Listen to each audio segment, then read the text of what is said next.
அறிஞர் அண்ணா போப் ஆண்டவரை சந்திக்க ஒதுக்கப்பட்ட நேரம் வெறும் 5 நிமிடங்கள் மட்டுமே.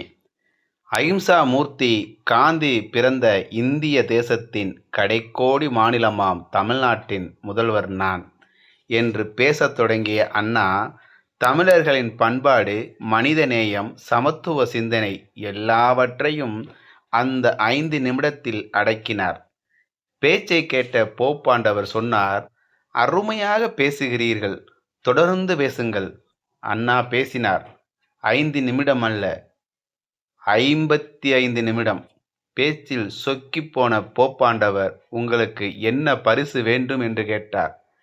அண்ணா என்ன கேட்டிருப்பார்? சற்று யோசியுங்கள். அண்ணா கேட்டார், என்ன கேட்டாலும் தருவீர்களா என்கிறார். கேளுங்கள் என்றார் போப்பாண்டவர். அண்ணா கேட்டது தனக்காக அல்ல, போர்ச்சுகல் ஆக்கிரமித்திருந்த கோவாவுக்கு போராடி லிஸ்பன் சிறையில் வாடிய மோகன் ரானடேயின் விடுதலை. உலக கிறிஸ்தவர்களின் தலைவரான போப்பாண்டவர் அண்ணாவின் வேண்டுகோளை ஏற்றார். விடுதலை செய்யப்பட்ட ரானடனே டெல்லி வந்தபோது வரவேற்கச் சென்றார் அன்றைய பிரதமர் அன்னை இந்திரா காந்தி. ரானடே கேட்ட ஒரே கேள்வி, என் விடுதலைக்காக தமிழகத்தில் இருந்து குரல் கொடுத்த திரு அண்ணாதுரை எங்கே? அன்னை சொன்னார், அண்ணா மறைந்து விட்டார்.